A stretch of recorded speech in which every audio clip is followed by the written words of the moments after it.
Welcome, book lovers, to another episode of Storytime, brought to you by Timothy Bateson. Each episode features the work of an awesome author from the fantasy, urban fantasy, or science fiction genre. This time, I'm excited to bring you Blanchland Blues by science fiction author Tom Dell'Aringa.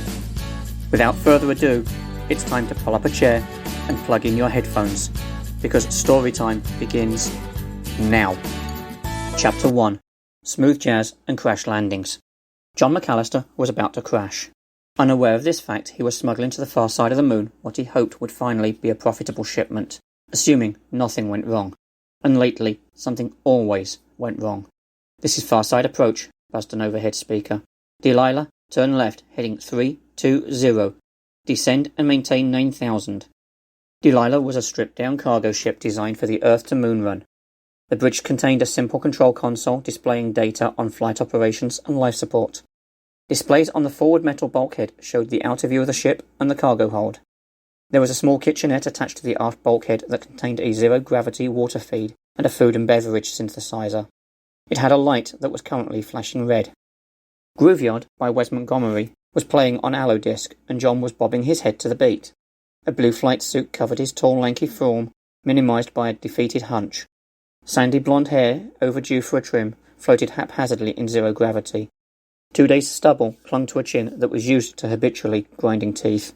Jazz was one of the few things that could drive away his melancholy moods, so he played it often, much to the chagrin of his companion, who sat next to him at the console.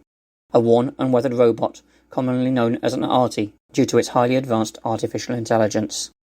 Like most arties, his outer construction was formed of advanced composites that mimicked the biped form of a human. Rounded rectangle head, a barrel chest that narrowed into a small cylindrical torso, complex ball joints supporting movement, blocky yet effective feet and highly sophisticated hands.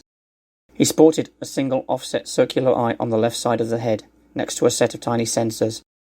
A small rectangular display sat where a mouth would be, displaying a moving waveform. He had originally been painted in the blue and silver of Soul United, but much of the colour had worn away. "How about you turn off that awful music and answer approach before something bad happens?" asked the robot. John frowned. "You'll never understand jazz, Alvis. You have no soul." He pressed a button. "Dark side approach. Delilah left to 320. "And something's not right here," said the robot. "The stabilizers aren't firing in the correct order."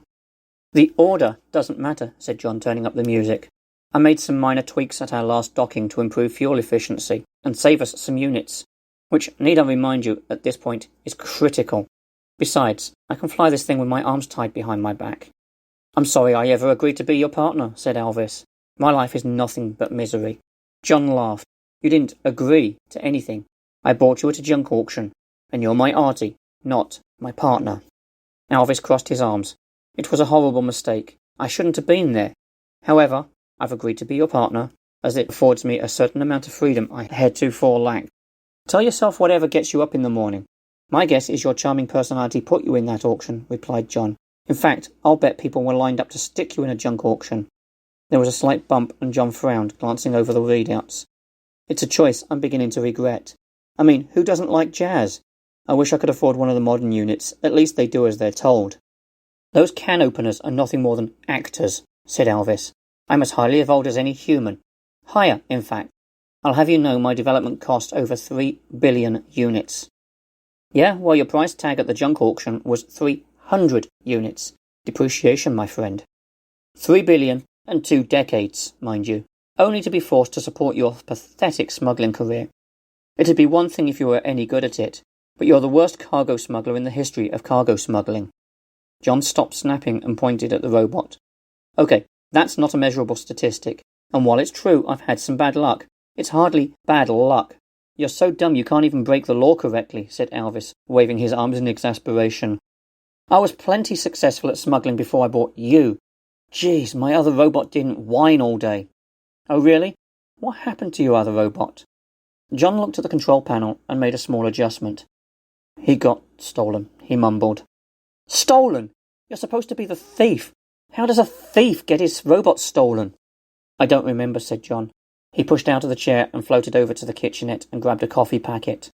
"Besides, I'm not a thief. I'm a smuggler. I don't steal, and I'm just helping people navigate the system. Yes, let's split hairs over the category of your unsuccessful crimes. And tell me this, sire smugglers, what are we hauling right now? Illicit learning materials, said John, winking. You mean school books? John put his coffee packet in the synthesizer. They're hard to come by on the moon. No, they're not. You just let some woman talk you into using you as an elementary school book delivery service. We're delivering outside the normal channels, said John, banging the beverage synth. Please refrain from abusing the synthesizer, said the synthesizer. This is your third warning. Further assaults will result in suspension of beverage privileges. You mean she tricked you into delivering them, replied Alvis, at a cheaper cost than the normal Earth to Moon freightage. She was really persuasive, said John. You mean she was pretty and smiled at you, making your knees nearly non-functional. Are we even making a profit? Of course, said John. Including fuel and docking fees? Well, that depends, answered John. He pulled his coffee box out of the synth and attached a sipper. That means no. We need cash flow, said John. If I can put us in a position to take on bigger shipments, things will turn around. John sipped his coffee and frowned. It was cold and tasteless. What's the deal with this machine? I adjusted it yesterday. Then that's what's wrong with it, replied Alvis. You're not seeing the big picture, continued John, frowning at the synth. It's about building a reputation. You mean a reputation like the one you got by blowing the rare earth metals deal? They loaded holograms in my cargo hold, said John, pointing to the rear of the ship. That's foul play. How was I supposed to know? Maybe by checking the cargo weight of a shipment before shelling out thousands of units to known criminals? It would be great if my partner would help with some of these things, said John. Maybe, if you were more cooperative, things would go smoother. Co-op, you never listened to me. I told you something was wrong, and you said, shut up, you walking tin can. The details of the shipment are my concern. John turned up the music again. I'm sorry, what? Asked John, putting a hand to his ear. You know, this kind of behaviour is probably why Sandy... John whirled. Well, as much as one can whirl in zero gravity. It was more of a shoulder jerk, followed by his torso and legs slowly following. It didn't really have its intended effect, and he ended up glaring at the synthesizer, who didn't appreciate it any more than being banged on. He slowly turned back to point at the arty. Mention Sandy again and I will space you. I've picked up on the chatter about your escapades at the docks. The consensus is, if the Moon Authority ever picked you up for smuggling, there'd be no crime to charge you with. Maybe it's time you got a job. John shoved his coffee into the garbage chute and pulled himself slowly back into his chair. You know why honest work is hard to come by. So the job is smuggling. Then stop treating me like an appliance, said Alvis. You know I can do far more than just press buttons on the control console and perform sat-nav searches. John shrugged. These are the jobs that need doing. You've been purchased to aid this human in smuggling. If my jobs are so bad, maybe. There was a loud boom and whine. The ship shook violently, causing John to bite his lip hard as the hull suddenly shifted. What did you do? Asked Alvis. We're pitched 30 degrees and losing thrust. Alarms were sounding, drowning out the music. John was banging at the consoles and making fast reads on the instruments. Blood floated from his mouth and bounced off his flight suit. Nothing! He shouted. I did nothing! Com blurted out. Delilah, you're deviating from your approach path. Correct at once. John mashed the com. What do you think I'm trying to do? There was another loud boom, and smoke started pouring out of the ventilation screens. Fire on the bridge, said Alvis. You think? Said John, fastening his safety harness. More alarms lit up on the control board. Through the front display, John could see the warehouses on the surface coming up fast.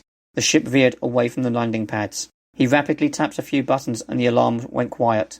There was another jolt, and John grabbed the stick. What are you doing? Asked Alvis. I'm working with the systems to correct. No time, said John, wrestling with the stick, but the ship continued to pitch. Have you lost your mind? You can't manually maneuver this close to base. It's illegal. Let me... began Alvis. I'm getting us away from that warehouse. There might be people there. I can... began the robot. There was a final bang, and the ship pitched beyond 90 degrees. John flipped upside down, hanging from the safety harness. His hand slipped off the stick as the bridge jolted. The warehouses were approaching rapidly. Impact imminent, said Alvis. Son of a... began John. Darkness. Every story featured on StoryTime appears with the author's permission. If you have enjoyed this sample of Blanchland Blues by Tom Dell'Aringa, then be sure to check out the show notes. Follow the links to purchase your own copy and find out what happens next. Don't forget to like this recording, share it with your friends, and subscribe so you never miss an episode.